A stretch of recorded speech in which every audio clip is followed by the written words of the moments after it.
স্বামী বলছে পর্দা করো, তোমাকে ভালোবেসে বলছি তুমি পর্দা করো, তুমি আমার অনেক প্রিয় একজন মানুষ, তুমি বেপর্দায় বাইরে যাবা, লোকজন দেখবে, কেমন হয়?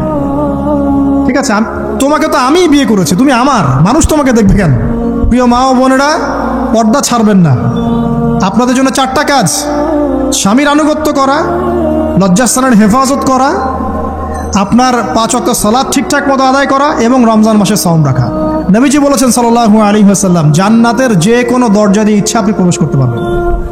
একটা হাদিসে আছে, বেশিরভাগ মেয়ে জাহান্নামে যাওয়ার অন্যতম কারণ হচ্ছে তারা স্বামীর সাথে কুফরি করে। কি করে?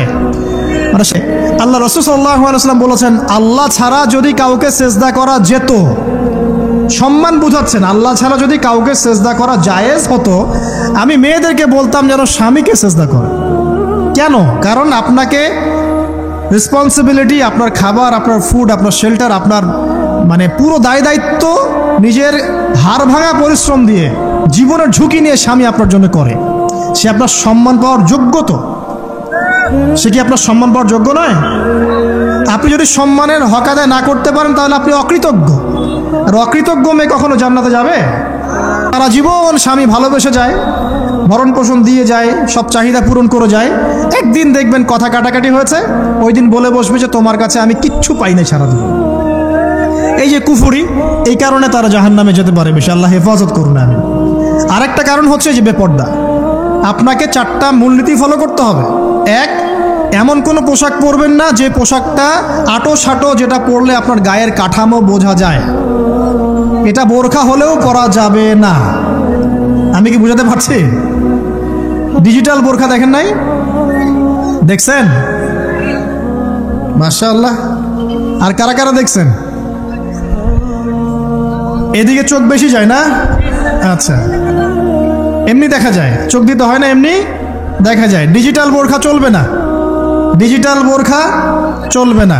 এমন পোশাক পরা যাবে না যেটা অমুসলিমদের সাথে সাদৃশ্য আছে। কথা বুঝতে পারছেন? অমুসলিমদের ধর্মীয় বিষয়ের সাথে সাদৃশ্য আছে এমন পোশাক মুসলিম মেয়েদের পরা যাবে না। এর মানে এই নয় যে অন্য ধর্মকে আপনি আক্রমণ করবেন, এটাও নয়। যে যার ধর্ম তাদের স্বাধীনতা মতো পালন করবে। মুসলিমরা বাধা দিবে? দিবে না। মুসলিমরা দাওয়াত দিতে পারে। কি করতে পারে? দাওয়াত দিতে পারে যে ভাই, যে লা ইলাহা ইল্লাল্লাহর কনসেপ্ট আপনাকে বুঝাচ্ছি, আল্লাহ ছাড়া কোনো মাবুদ নাই, মুহাম্মদ সাল্লাল্লাহু আলাইহি ওয়াসাল্লাম সর্বশেষ রাসূল, এই কোরআন পড়ুন, হাদিস পড়ুন, দেখুন এটাই হচ্ছে মানবতার মুক্তির সনদ।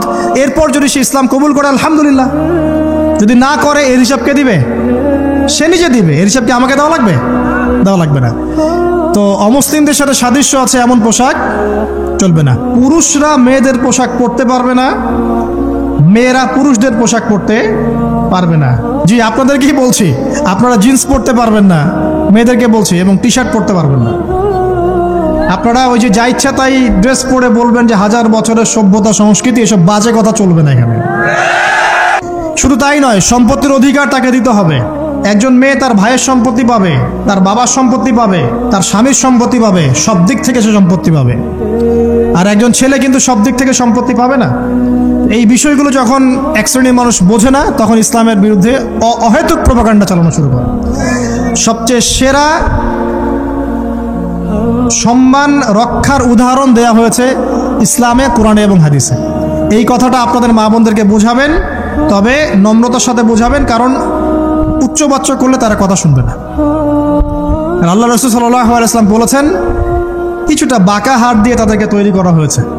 যদি আপনি শক্ত করে চাপ দিতে যান তাহলে ভেঙে যাবে, আর যদি আপনি ওই অবস্থায় ছেড়ে দেন তাহলে বাঁকাই থেকে যাবে।